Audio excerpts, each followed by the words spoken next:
Welcome to Downtown Sports. My name is Downtown Stephen Brown, and in today's video, guys, we're going to be going over some interesting things that I've noticed through the first couple of preseason games for the Toronto Maple Leafs and things to continue to watch for as we get closer to the regular season, but we're not going to go too in-depth on these things because they are preseason games. But before we get going any further, I wanted to say thank you for the Leafs and Lads podcast for having me on last Friday. I believe the episode dropped yesterday. Thank you to Isaac and Schmitty and Din for having me on. It was a great time, and if you want to hear some talking about the Toronto Maple Leafs in a little bit of a longer form, I will leave the link to that in the description of this video. If you've been following the Maple Leafs this preseason so far, you know that all the players are split up into two groups. The first group being the top tweet from Jonas Siegel, and group two being the bottom tweet from Jonas Siegel. Something to also keep in mind is that this is Sheldon Keefe's first full training camp as Maple Leafs head coach. His first year, he took over for Mike Babcock in the later part of November, and then last year, his second season, they had 2 blue and white games and like a week to practice, and they just jumped right into things.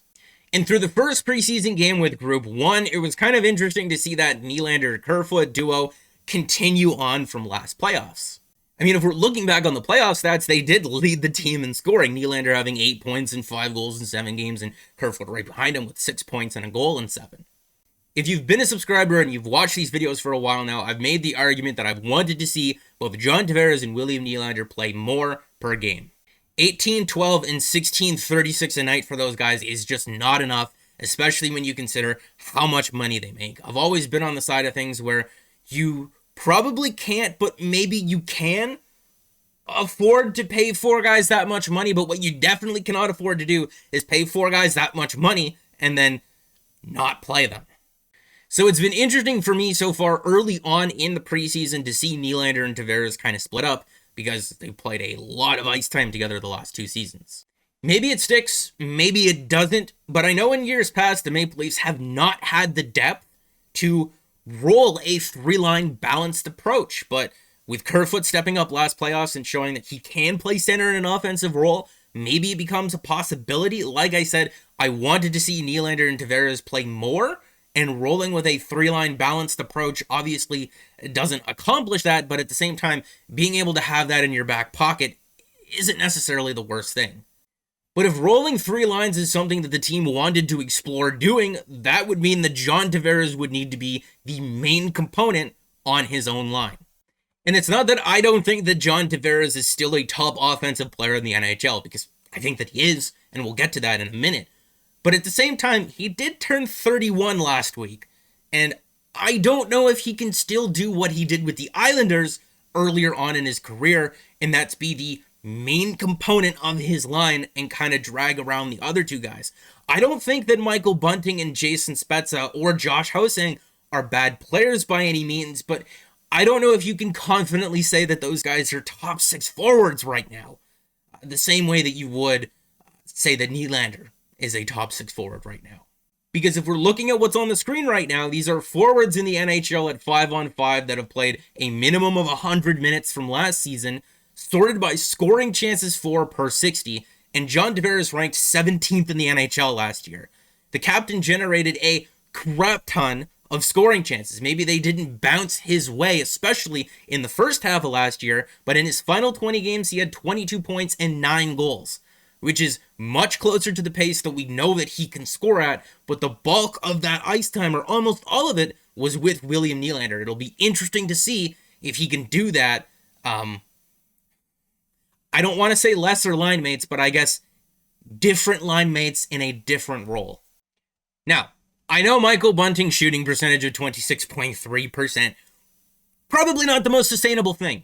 But if he's going to continue to have a nose for the net like he did in Game 1, if he's going to continue to bang in greasy goals like that on the doorstep, I don't know, maybe that's a bit lower this year, but at the same time, if you're taking all your shots 3 feet out from the net, you got to think that they're going to have a higher percentage chance of going in, right? He's the exact opposite of a perimeter player, and I think a lot of people are going to grow to really love this player the more they watch him play.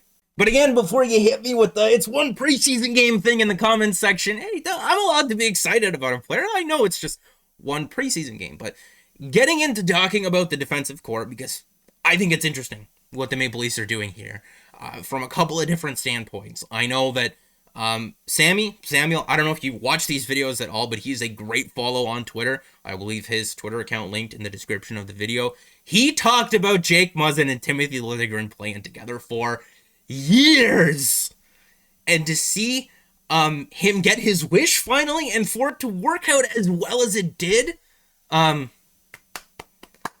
on the call.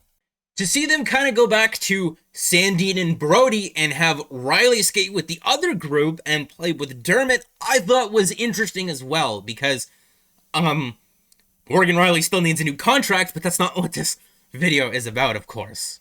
We know Riley and Brody works. We know they can be one of the better pairings in the NHL as they were last year. What we don't know is how Sandine and Brody are going to work. They did really well last season together in limited amount of ice time. Good to see that they're getting some time together here, because we just don't know. I know I said I wouldn't go too in depth on this because it's just a preseason game, but we got to talk about Lillygrin and Muzzin just a little bit more here, because they outshot, they outchanced, they outscored. It was beautiful. And if you saw Justin Holl last night, didn't look so great.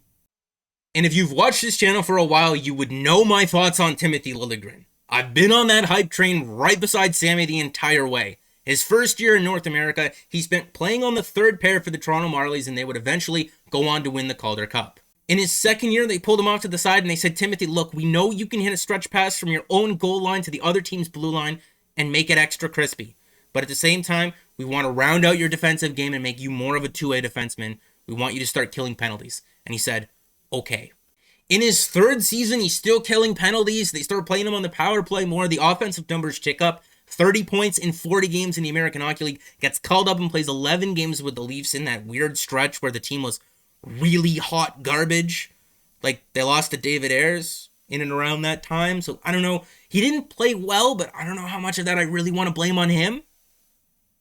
Kind of thing, anyway. Last year, placed 21 games with the Toronto Marlies in the weird season, and his offensive numbers were down, but when he came up and played those 2 games with the Leafs, he was immediately killing penalties, and he looked good. He looked good. He didn't look out of place. Is he Rasmus Sandin? No. I don't think the point totals are going to be there. But maybe he allows Jake Muzzin to play a little bit more offensively, right? Maybe Lillygrin can sit back a little bit. He's a good skater. He can still send his stretch pass bombs up the ice. But Jake Muzzin looked like he had a little bit more swagger in that game playing with Lillygrin. And Hall's good, but there are times where he's absolutely invisible and you can tell that he's really dragging Muzzin down. There are other times where he definitely elevates his game, but he's very, very inconsistent. I don't know. Maybe a new look with Muzzin could be beneficial here. I don't know how I feel about rolling 3 lines just yet. I don't know if I love it or if I hate it. I haven't decided yet. But at the same time, I don't think that Jason Spezza is going to be playing center for this team full time. And if you move Nylander back to with Tavares, I have no clue what that bottom 6 looks like. And maybe that's a good thing, right? Having fluid players that you can plug and play in different roles. Kerfoot, is he a center? I don't know. Not on a shutdown line. That's for sure. Don't do that again. But at the same time, in an offensive role with William Nylander, don't hate that. Was really great for them in the playoffs. Andre Kasha looked great in his first preseason game. He even scored a goal. Has real potential to be an offseason steal if he's able to stay healthy. I know he's really good friends with David Kampf, and they got a Czech connection going on, so maybe they kind of play together. And as it comes for the PTOs, Nikita Gusev, Josh Hosang, I know that the Leafs can keep guys on PTOs past the preseason and still have them practicing with them. They did it a couple of years ago with Brandon Prust. I don't know the limitations on that, but I don't want this video to be too long, so we'll talk about that in the next video. If you want me to cover anything that you guys have been seeing from the preseason, let me know down in the comment section as well. And make sure to like the video if you did like it and subscribe for more, because more is always on the way. I guess I kind of like what I've been seeing so far.